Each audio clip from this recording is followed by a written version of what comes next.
for, huge reasons, like my life blew up and it was like the biggest gift because I, in the past year, yeah, have just felt more myself and more free and like, I don't know, like 10 years younger because of being like, wow, I can I own love my that. queerness now.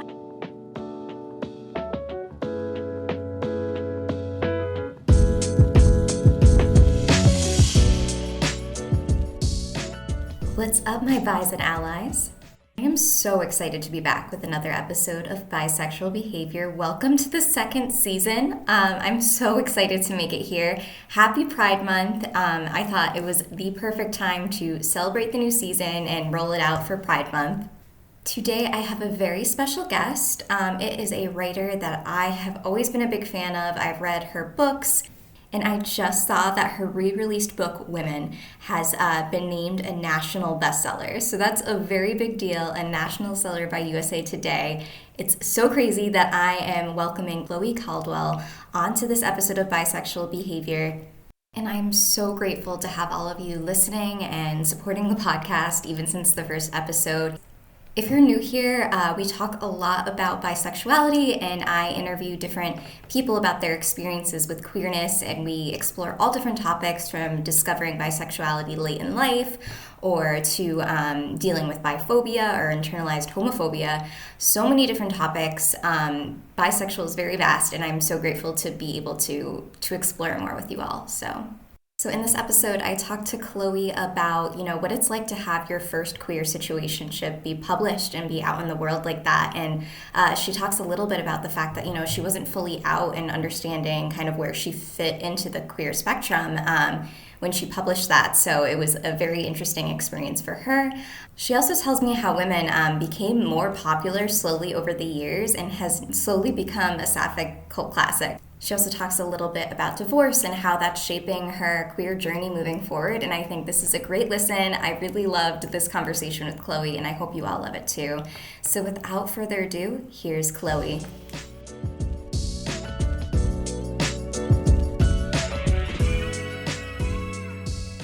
All right, welcome to Bisexual Behavior, Chloé. How are you today?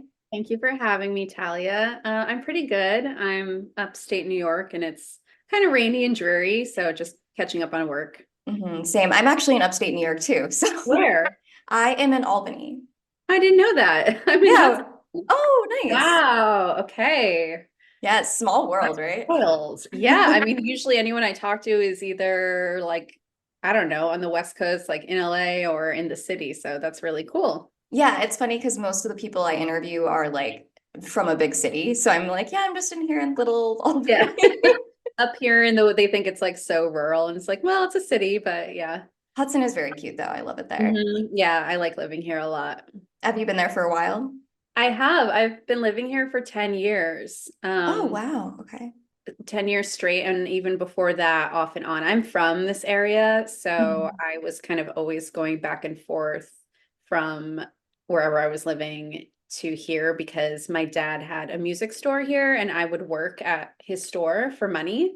Like when I was in between, jobs. And then over time it really became my home. When I was younger, like in my 20s, it was too small for me to live in. I was like, this is so boring here. But as I got older, I really began to love it. And I go to the city all the time for events and teaching. And I love that I can just walk to the Amtrak, get on the train, go to New York, do whatever I have to do, come back upstate where the rent is a bit cheaper and it's Yes. easier. And it's Yeah, probably like a what, a 2 hour commute, maybe less. exactly. Yeah, Oh, it's about two amazing. hours. Yeah, it's nice. That Yeah. is awesome. What a small world. And I mentioned this to you kind of before, but I'm kind of fangirling a little bit because I read 3 of your books. And the fact that you are on the podcast is a big deal for me. So I appreciate you being here. I actually read Legs Led Astray, and I'll tell you in person when I was like in my early to mid 20s. And then when I came out in my later 20s, I discovered that you had a novella called Women. And I read it and I was like, oh my gosh, I just feel like I could relate to a lot of like your writing and just your stories in general. And I'm a writer myself too. I don't know if I mentioned that, but I originally wanted to write creative nonfiction. So that's why I got into your books because they're like books of essays. And I think Women was your first novella, right? Yeah, it was my second book first and only novella, correct? Yes. Amazing. Yeah. So it's now kind of like a cult classic among sapphics. So I wanted to talk a little bit about that. But first, I thought, why don't we introduce ourselves? So for new listeners, my name is Talia. My pronouns are she, her. I am bisexual. And yeah, what about you, Chloe? My name's Chloe. I am also she, her. I suppose I identify as queer or gay. Awesome. Okay. So back to women. So you are actually re-releasing this book in, I think, June. So can you tell listeners a little bit about the book, what it's about, and why you decided to re-release it? Yes. So the book came out in 2014 on what we call a small press or a micro press, which means it had very limited distribution, and the publisher at a small press or micro press is just one person. It's not like the big fives that we hear about, like Simon and Schuster, HarperCollins, Riverhead. So it released 10 years ago. I was an indie press writer. Like I said, it was my second book. And that's pretty much it. I mean, we probably printed like 300 copies, very small, and did a DIY book tour with some other small press writers through raising money on a Kickstarter or something back then. And that's really it. It didn't blow up at the time or anything like that. I mean, the world was really different 10 years ago. The internet was Yeah. really different. There were not podcasts like this to go on. I probably did like a small handful of interviews and some readings, and that's it. I mean, that was, I was 28 at the time, and that was good enough for me. Like I didn't go to college for writing, so really me publishing a second book at all was like a miracle. So it's not like I had like big goals or dreams for any of my books. So I guess like the first thing that happened that changed the trajectory of women was that it was when celebrities had just begun using Instagram and like posting about their lives. And I Mhm. was working at a catering company, like serving hors d'oeuvres at a wedding. And I remember my phone kept buzzing, and Lena Dunham had posted a photo of the book, which was really shocking at the time. Like I said, it wasn't like Instagram didn't have ads, it didn't have celebrities posting books. Like we didn't even have all these celebrity book clubs at the time. So people were really excited by that, and it was like all over Twitter and stuff. So that was fun. And then really it was like a slow burn. I mean, I wouldn't really say anything happened with the book. And then in 2018 or so, the rights sold to the UK. So it came out in the UK. So that was cool. And I just continued on with my life. I published two more books after Women. And then when you're on a small press, the contract can kind of lapse. So after a certain amount of years, like the rights revert back to you. So, and publishing books is expensive for someone who's running a small press. In this case, it was Short Flight, Long Drive. So that's one person in Ann Arbor, Michigan. And so the book fell out of print over time, and I didn't think anything of it. I was busy living my life. It wasn't like, Right. I don't even remember what year like that happened. It really wasn't a big deal. But Yeah, then the I think years, I had to listen to it on an audiobook to be able to read it. I remember like looking for it and I yeah. was like, you know what, this is fine. I'll listen to it as long as I can get this queer content. I was very happy.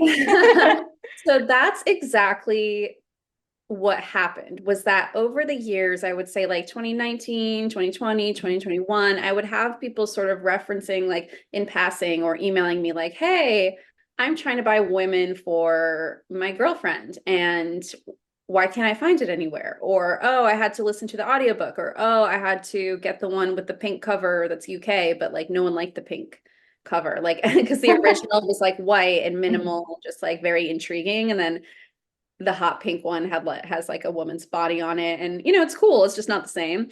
So Yeah. people were like, where can I get the original cover? And I was like, I don't know, sorry, here's the link to the UK. I kept sending people like the link to that, and it was just not the same. Shipping costs more, and throughout all those years, Women kept appearing on lists like constantly. It was still in like all of these roundups. It kept getting posted by celebrities or musicians. It kept this like steady social media presence. And I also continued to get emails and DMs about the book. So then it was like Kristen Stewart and her girlfriend at the time, who was a Victoria's Secret model, Stella Maxwell, like they were Mhm. photographed by the paparazzi, and like her girlfriend's holding women, and like Roberta Calindra's and the model Elle Macpherson and Zoe Kazan. But this is like years after it came out, right? Yeah, I was wondering like how that even happened, like what brought back the resurgence and why, like, did you have a relationship with these No, celebrities or no, they just, no, no. that's awesome.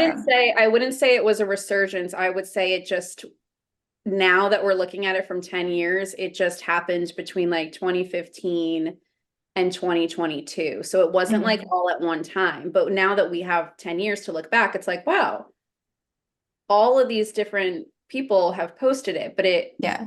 it was like the long game. It really was a long game. I mean, oh, and then one thing that did happen, but I don't think this got more celebrities really posting it either. But like another thing that happened was that the L word generation Q. I was gonna bring that up. Yeah, I see. I like forget because like this book is just ended up being like so weird. So how that one happened was that the creator of the L Word Generation Q, Marja Lewis Ryan, somehow got a copy. And this is the beauty of books, right? We pass Mhm. them around to people. So Of that's course. really like the beautiful thing that happened with women, is that it just got passed around. It really did. So I have no idea how any of these people got the book. I don't know how Marja Lewis Ryan got it, but she did, and she included it in some kind of interview she did, and she said she gives it to everyone who's coming out. And then I got an email from the L Word Generation Q, and they said, can you look over this script? We want to include a character reading from women. And I'm like, that's amazing. I mean, that's really full circle. And I think that was Mhm. in 2018. Yes. Yeah. So that was just another thing that like happened with it, but it was like kind of right before it fell out of print, or maybe it was out of print. I should really get the facts on this. I really need to get the timeline. I think it was out of print at Yeah. that point because I had already listened to an audiobook. And when I saw it on Huh. the Elwer Gen Q, I was like, oh shit, yes. I was like, I know her. I read this book. I was so pumped because I feel Right. like, yeah, like you're not that you're an unknown writer, but I mean, as somebody You who wouldn't writes, expect that right, book. Yeah. right, Like, especially with creative nonfiction, I feel like people don't really, I don't know, talk about it like on social media like they do with like fiction books, mm, right? So, and I yeah. found like, I feel like this, people love this book because it's like such an honest story about like your first queer situationship. And I just think that it's like a queer canon event that so many people go through. So when they're like reading it, it just really resonates in a different way than like if you're reading like a queer romance novel or like a fiction story. It just felt like very real. So I wonder if that's like a big reason why it's like it just slowly became more and more popular over time. Probably. Yeah. Just like being written from just like the raw heartbreak. I mean, I wrote it not in real time, but like I wrote Mhm. it really quickly after the relationship ended. So it does capture those feelings of grief and not like the Mhm. perspective. Like if I wrote it now, it just would be a completely different book, right? Oh yeah, yeah, I'm sure. Yeah. Yeah. So Yeah. this was your first queer experience overall? Yeah. Hmm. Did you ever feel like you were maybe had some inklings that you might not be straight before then, or was this just kind of like your groundbreaking moment of like, oh, wait. Hmm. Yeah, I think that's why the experience and the book are so like intense, is because I did not know. Like I did not know. So I think so the experience was very like blindsiding, to the extent that like it just completely like changed everything I thought that was true about myself, about my identity, about the world, about my place in the world. And I think that's like everyone goes through that, not just in like queerness, but whatever happens in their life. And I think since I wrote this so quickly after it happened, and even during a little bit of the relationship, I got that down on the page of like when you actually feel like you're having an identity crisis and like you're like gonna die. Like so heartbroken that like you're going to die, and you don't like see the world the same anymore. Oh yeah. Yeah, and like everyone goes through at least one of those heartbreaks. I mean, I've been through like at least three at this point. Same. I've been through a lot, a lot of Like, when are they heartbreaks. gonna stop? Yeah. Girls and guys, it's not easier Right. with any gender at this point for me. But It's interesting though, because your coming out story is around like a situationship or relationship, whereas mine was more of like, I was with a man at the time, but then was starting to be like, no, like I definitely am not straight. And then I had queer relationships after I already had come out. So it's got to be more like emotionally intense to go through when you're like learning about what your queerness means while you're in this relationship. Mhm. I'm curious. So like, how was your like coming out journey after you published that book? Like, how did it kind of evolve since then? Yeah, I didn't have one. Like putting the book out, like the end of the book is just like this thing happened and there's no, I got more confused after the book. The book Mhm. felt so exposing when I put it out. You know, I was a Mhm. lot younger. I didn't have like as much experience with like public speaking and all these things. And like I put it out and was doing interviews where people would like ask me my identity and I had no idea. And I think what ended up happening was like I couldn't handle both at the same time. So I put Mhm. the book out, but then I retreated inward. Like I was just like, I am actually more confused now. And then like, you know, it was like getting included. I was like included on list of like, you know, like in like Go magazine, you know, small places of like, Mhm. oh, these like influential lesbians. I'm like, am I lesbian? Like, this is so weird. Like, all I did was write this book. I didn't label Right. myself. So I retreated inward. I continued to date, you know, both genders. And but I really think it makes me sad now, but I really think I like swallowed it all back down. I was like, this is Mhm. like too much and too exposing because what I do for like a living is already so weird. Like my Right. first book of personal essays, which you said you read, is like that came out when I was like 26. Like all of my writing is already so exposing and raw that I was like, Mhm. okay, I'm not also going to be like, I'm gay or I'm bi. Like, I felt weird with the bi label because it had so much like even in the book, there's biphobia in it because like the Mhm. character Finn is like, oh, bisexuals don't exist. Like, Right. remember that? Like that's a line. Like Yeah. bisexuals don't exist. So I was like, oh, okay. So I don't exist. Like, and and in my book, I'll tell you in person, there's also an essay called The Laziest Coming Out Story You've Ever Heard, where it's just a list, but like each one is kind of about biphobia. Like people, there's a person in it who says to me, like, at the end of the day, you know which you are or which gender you like. And I was like, really? Oh my So God. like I feel like I'm 38. I'm like really a product of the 90s where biphobia Mhm. was just so like prevalent. Yeah. And as my friend, the writer Hannah Tennant Moore says, like when you say you're bisexual, like all of like the stupid people in the world just take it as like you sound like, oh, I'll fuck anybody. No, that's what people think. They immediately think that you're like an overly sexualized Like you're a person. sex addict. Yeah. Yeah. So it felt like I was being so like promiscuous of like I'm bisexual. So, and here's the thing too, Talia, is like the word queer didn't really, it wasn't like used as liberally as it is now. And I'm like Right. joking to myself lately of like, God, if the word queer was so liberal when I wrote this book, I probably wouldn't have had to write the book. I would Yeah. just like, I'm queer, I'm pan, like whatever. But bisexual was just so like it just felt so like low. And it was before podcasts like this. It was before Mhm. the book Greedy by Jen Winston. Oh, yes, I read that one too. Mhm. Yeah, you should have her on. She's Yeah. so great. She's But on my list for sure to interview. So. oh, totally. I love Jen. And I feel like if that book had existed, it probably would have helped me, but like it didn't.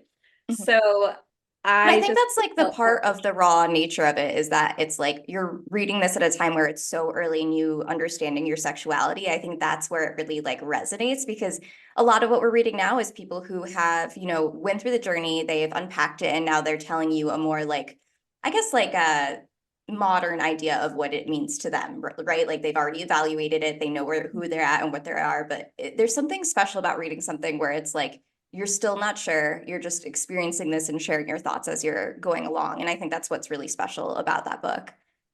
exactly. Yeah. Yeah, right. It's just like written from the place of uncertainty rather than like Jen's book is written from like a loud and proud, like I'm bisexual, here's the Right. point of view. And women is sort of the opposite. Hmm. And you mentioned that it does talk about biphobia, which is interesting. Because there was one part that I like had like ingrained in my brain, and it was like I think it was your partner in it was saying something like, "You're just gonna end up with a man. I know you're gonna end up Yes. with a man." And I was like, "Oh man, that's like what everyone says to bisexuals." And it's like even if you do end up with a man, like that's not a bad thing. It's you're still That fucked me bisexual. up too. I Yeah. really think that line fucked me up also. Yeah. It's so shitty. Like, Hmm. I didn't realize how shitty it was at the time. I thought it was just like honest conversation. But Right.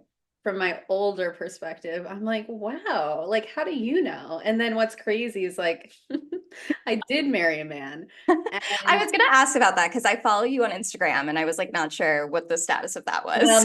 no one knows my status. I'm very confusing to people right now because I got divorced a year ago. Oh, okay. And when I got divorced, it was a gift because I was able to be like, I'm gay. It's not why we divorced, but it's not why we divorced either. Right.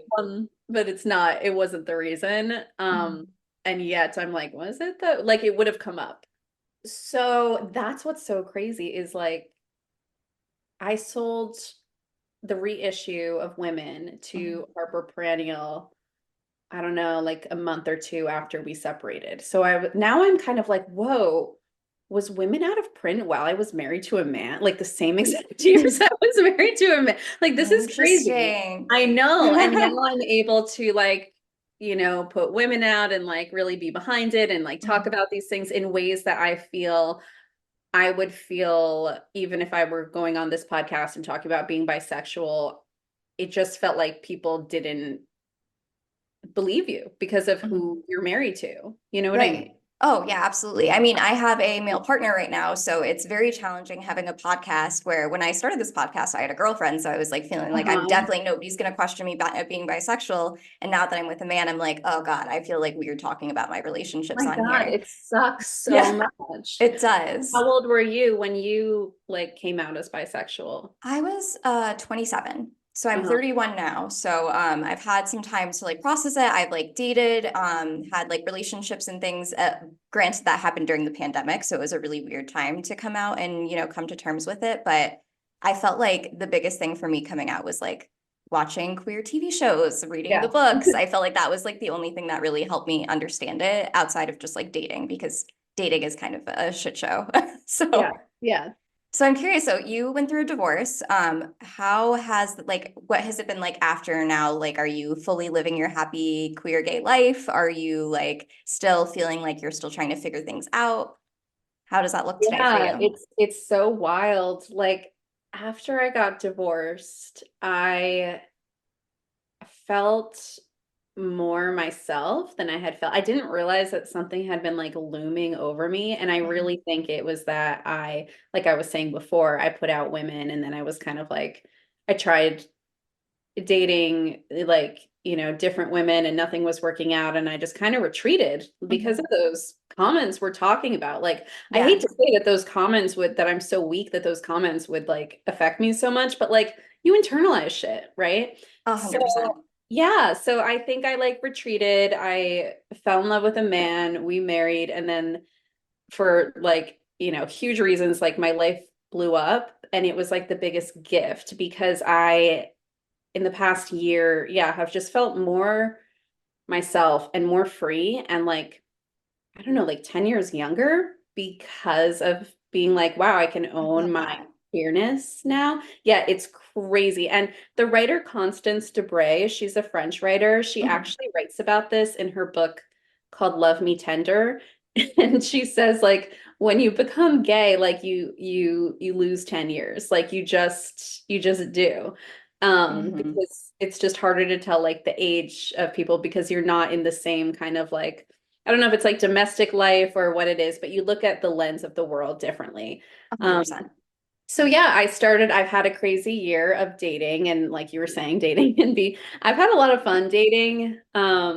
I feel like I should stop because I dated a lot this year and I'm like, wow, okay, that was intense. But I was like so happy to be able to finally like own my queerness and date in a Yeah. confident way versus when I was 27, 28 and being like, I guess I'm bi. I don't know. Like this kind of like weird anxiety over it, whereas now I just feel so much more confident in who I am. That's awesome. And I feel like it really shows when you like have gone through it and you feel more confident and happy in yourself. You can actually really enjoy dating in a different way. Yeah. So what is it like dating in Hudson? Because it's like a relatively small city. I can imagine that can be challenging. Yeah, I don't date in Hudson. Don't blame you. I date in Brooklyn because I'm down there once a week. So, Okay. yeah, that's just what I that's just what I do. It's like, yeah, I've lived in Hudson so long. I mean, there's great people in Hudson. Maybe I Mhm. should at some point change that. It's funny. I saw there's like a meme or a tweet or something that says something like flirt with someone where I live. Are you crazy? Like I live here. Like flirt with someone in my town. Are you crazy? I It's live. embarrassing. Yeah, and that's kind of how I am. I'm just like, oh God, because like then if it doesn't work out, so I have like more a sense of freedom. I'm like I said, if I weren't down in the city all the time for events, I probably wouldn't date down there as much because it would. I'm not gonna like go 2 hours to like get a coffee with someone. Yeah. I don't have the time, but since I'm already there, that's how I have been dating. So I've dated, multiple people in Brooklyn, I feel like it but adds more intention to your dating too when there's like a little bit of distance between it. So that's I kind like of it. that's Yeah, nice. like Like you get to keep I'm a your writer. freedom. I like to have my freedom. I like to have my autonomy, especially Mhm. coming out of divorce. Like I love living alone again. I love like being focused on my like the creative aspects of my life, and I have a lot going Yeah. on because I have this reissue happening and I have a book with Grey Wolf coming out in 2025. So I'm like, as my polyamorous friend says, like making writing my primary partner and then like dating on the side. I love that. You're focusing on yourself first. And I feel like that's like what it should be. And then Yeah. the other things will fall into place, as they say, Yeah. which like I roll my eyes when people say that, but like it is kind of true. Yeah, things are cliche because they're true. Yeah. Exactly. So going back to the whole theme of like, your first queer relationship and talking about women, do you have any advice for any new queers out there who are in their first queer situationship and are panicking? Panicking because they're queer Because or panicking why? they're queer, they don't know how to be in a different type of relationship. Maybe they dated men before, maybe they're, subject to compet, those types of things. Yeah, I love this question. God, can someone give me the advice of this too? No, Yeah, right? well, I think, okay, I have like unpopular opinions because it's just the phase of life I'm in where like I think queer situationships are fun. Even Mhm. if there is like 1% toxicity. Like I think it's like, okay, I think it's a rite of passage. Like we all have to go through one. Right. Sometimes when you are like female identifying Mhm. and you begin dating another female or non-binary person, things are intense. They are. I'll never It's forget rough. my first situationship with another That woman. That's for happens. sure. Yeah. I was dating her before the pandemic started, and it just got really intense really fast. I just got out of a relationship with a man. I just like went on dating apps, like looking for women. It was my first time ever. Yeah. And I even remember the first time we hooked up, she pulled out the strap on, and I was like, oh, this is what it's like. Okay, I'm ready. Yes. So it's just Yes. funny that I was like thrown into it in my first situationship instantly. Yes. And I don't know, it just really left an impression on me, that's for sure. How long was it for? It was not long at all. It was like intense and short because I wouldn't like commit because I wasn't Yeah. fully ready yet and she wanted to commit, but yeah.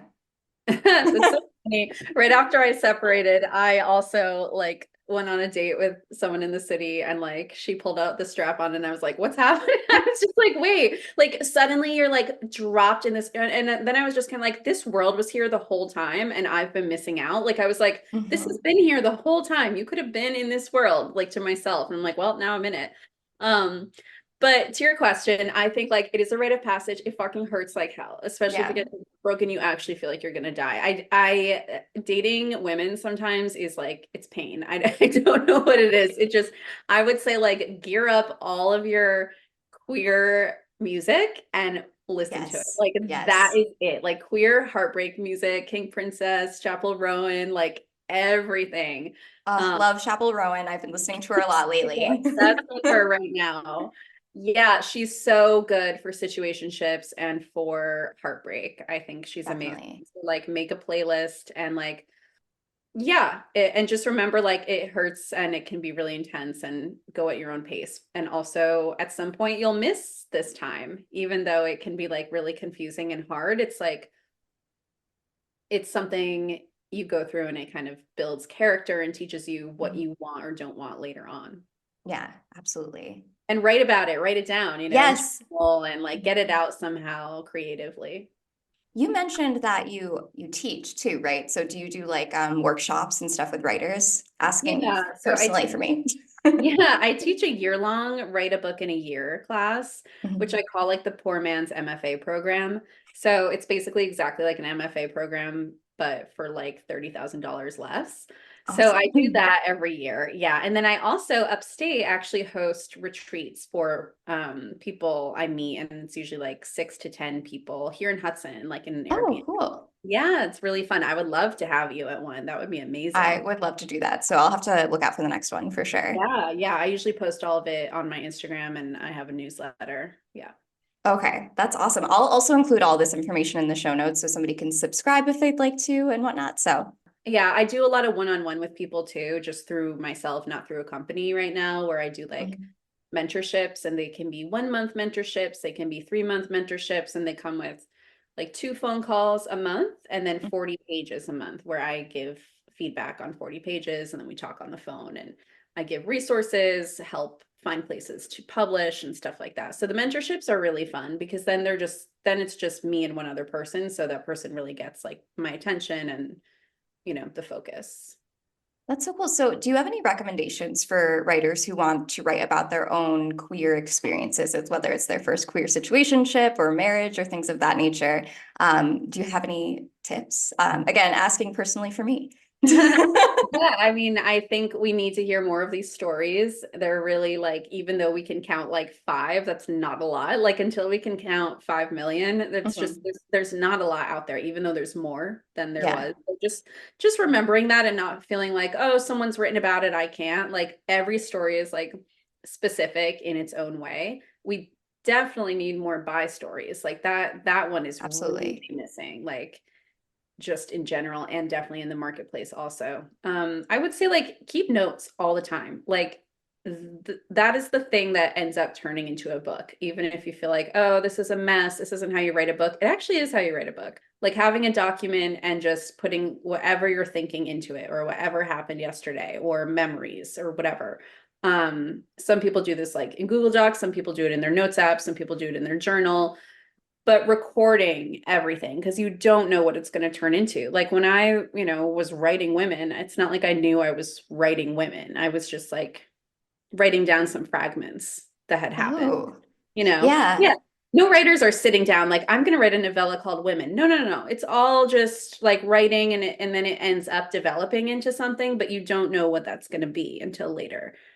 That makes sense because I feel like a lot of times writers put a lot of pressure on themselves to like make it a full-fleshed story right from the beginning. But I feel like your approach makes a lot more sense and feels Yeah. like more approachable in a way. Oh yeah, no, you're not, as like the writer Sheila Heti says, like you're not supposed to know what you're doing or why. That is not whatever writer. If you think any of the books on your shelf, the person sat down and knew what they were doing, it's actually not true. Sure, Mhm. there's a couple mainstream like thriller writers who have an outline, whatever, but I guarantee you, like it comes over time. For some people that takes a year, for some it takes 10 years. Like Right. it's just like trusting the long game that it will turn into something. You shouldn't know what it's going to be until later. So I know I asked you a lot of questions about women, and I swear this is my last question, but the person you wrote it about, did they know that you were writing a book about them and like how did they react to it? And are you still like in contact or anything like that? Um, so it is autofiction, which means some of it is real and some of it is not. Ah, I And I see. did fictionalize that person's name, and there's no city in the book. Mhm. So these are precautions that I took. I didn't write it in the same style as like Legs Get Led Astray or I'll Tell You in Person, where those are like straightforward personal essays. Yeah. Whereas like a novella is a different style. So that was intentional. At the time of selling the book to the small press, I believe we were in low contact, and no, they were not very happy. It was complicated because we had actually met through my writing. Like she was very supportive of my writing and, had said she wanted me to write about us, but then Mm. me actually doing Classic. it, and me I feel like actually, you have to expect it if you're dating a writer, like especially like because you hear of people who date musicians and then they complain that somebody wrote a song about them. It's like, well, I feel like yeah, that's what's gonna happen. exactly. And I mean, I did have one book already published. Like it was what I was pursuing in life. Mhm. And so it wasn't like, shouldn't have been too shocking, Right. but it was, of course. And I did email her to let her know. And I think we had some emails back and forth. No, we are not in contact. No. It's for the better, I would say. Yeah, I don't, especially back then, I didn't write about people or like publish stuff about people until we were broken up. Mhm. Like I kind of knew, I'm like, well, we were living on opposite coasts. You're way older than me. Like you have your own life. I have my own life. Like it's not. And I also, obviously I felt guilty in ways and like had therapy and everything. And my therapist was really like supportive of me telling, my version. And it is my version. Like if she were to write a version, it would be completely different. Of course it's my version. And I understand that writers do have power. And I have no idea what this kind of experience has been like for her. And I'm sure aspects of it were not easy. Um, and yet it didn't feel, I still knew I wasn't writing it I knew my intentions were from writing it were to write about like my queer experience and not like, look at this shitty person, because that's not what I thought, like I was like Right. super in love with her. We were definitely like we had friendship, we had love for each other. We were like, it was a real relationship with nuance and complexities. So I always know that I'm not writing from a bad place. So That's a I great can, way to look at it. I think yeah, that's like the one thing that's scary to anyone who wants to write creative nonfiction. It's like, oh my God, if I write about this person, they're gonna freak out. It's gonna like cause all this drama, but you want to be honest about your yeah, life. yeah. So do you have any recommendations of other like queer books or writers that have helped you along your journey or that you just love that you want to shout out? Yeah, so I'm really obsessed with the French writer I mentioned before. Her books are translated now into English. One is called Playboy, and one is called Love Me Tender. And her name is Constance Debray. Ooh, It's okay. a trilogy. She has one more coming out. These are also autofiction. They are similar to the style of Women, and the story is, and this is based on her life. She was a high power lawyer in France and married to a man with a child, and they divorced, and she shaved her head, started dating women, and because of that was punished by her ex who would not let her see her child anymore because of being queer. It's heartbreaking. It's really also just really beautiful. There's a really funny interview. It's in Interview magazine that says Constance Debray started sleeping with women and then she wrote 3 books. Like, I oh, do love you have that. writer's block? Like, go fuck a woman. It's like dying. Sometimes I just see headlines and I'm like, whoever wrote that, I wonder if they did it on purpose or if they just like Oh, didn't they did it realize. on purpose. Like that one's like kind of good. Like Yeah, I like that. salacious, but like it's kind of deep. Like there is meaning to it. So I like that a lot. I like Maddie Court. She does these little zines. One is called The Girlfriend of My Ex-Girlfriend is My Girlfriend or something like that. Um, Love the title. That's very and queer just in itself. yes, God, I hate when I blank on this question. I'll stick with those two for now. Some great recommendations. And why don't you tell me, you said you have another book coming out in 2025. I Um, do. is there anything that you can share about that just to get us excited for it? Yeah, that book is called Trying. It's also a slim short book like Women. It's like 30,000 words or something, and it is a little abstract. It's on the theme of trying and what that means when you are trying to create a family, Mhm. first through a hetero lens and then moving to creating a family through a queer lens. So it's like trying to conceive. and the like fertility industrial complex, and like when are you not trying enough, how or when are you like overly trying, are you trying enough if you don't pursue like the medical route. And then the backdrop of it is actually working retail. So I worked at a store in Hudson for a long time that sold pants that were called life-changing pants, was the slogan. And so I would see women all day trying on pants, and like just the stuff they would say about their bodies was insane. Like it's really sad actually that we're still in that. I was like really surprised. So it's also like the theme of trying, just like looking at trying through like the aspect of clothing and bodies as well. Oh, I can't wait to read that. That's like, that's so cool. I also love comparing things to like a hetero lens versus a queer lens. So I'm very excited to see that. Well, what's really crazy, I've never had this happen before, and this is my 5th book. I sold the book under the premise of trying to get pregnant with my then husband. But then like, I don't know, a few months after I sold the book was when we divorced. So then I was like, oh, so I didn't even do it on purpose. So now the book is kind of like part 1, part 2. It's kind of cool. It's like the book like queered itself. It's like really interesting. But I've never had to approach a project like that where like my life drastically changes while I'm writing it, and then the content changes. So it's like a very, it's a very unique book, but I'm glad that the book has like queered itself. So yeah.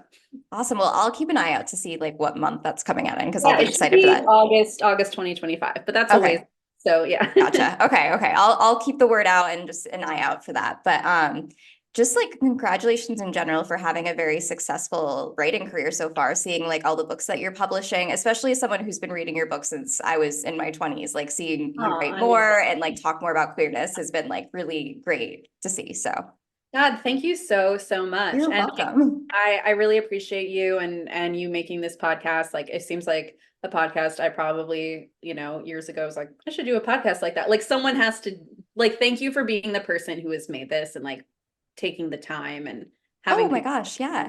It's really, like, really important. It's the only way I could really meet more queer people, because like living in a small town, I mean, I have like a lot of friends, but a lot of them are straight, or like it's just hard to meet new queer people. And for me, this was a way to like, one, learn about other queer experiences, because mine is so different than, what other people experience. And also just like, again, just to talk to people that I've always wanted to talk to. So it's been really great. And thank you for saying that. It's great. And then when you publish a book, then you already have these built in, like all these people who came on the show. Like it's really smart what you're doing, but also we live really close to each other. So if you do anything in Hudson or whatever, like we should definitely get coffee, hang out, and talk more about this. I would love that. I'll definitely hit you up, and I really want to do that retreat. That would be awesome. Yeah, great. Sounds good. Cool. And are there any other things that you want to plug before we wrap up? Like where people can find you, that kind of stuff? Yeah, I think find me on Instagram. It's just Chloé with 4 E's Caldwell. My website's chloesimone.com, Simone with 2 N's, and I list all of my events there. So I have a lot of events coming up in Brooklyn for women, a bunch of readings, and then one reading in LA in July. So yeah, you can see those on my website and my Instagram. Awesome. Well, thank you so much, Chloé. It's been so great to have you. Thanks for your great questions. It was so fun. Yeah, this is a lot of fun. Have a good day. You too. Thank you so much to Chloé for joining us. What a perfect episode to just kickstart 2nd season.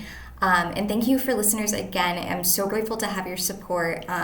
So if you want to continue supporting bisexual behavior, please subscribe on Apple or Spotify podcast. Definitely put in a review. That really helps. If you're liking the podcast, please let us know. Follow us on Instagram at bisexualbehavior. You can also find all of the episodes outside of Spotify and Apple Podcasts on the website bisexualbehavior.com. And if you have any feedback or if you want to just say hi, feel free to send an email at bisexualbehaviorpod@gmail.com. As always, so grateful to celebrate Pride Month with you all. I hope that you're all having a great month and enjoying. And until then, we'll see you next time. Bye.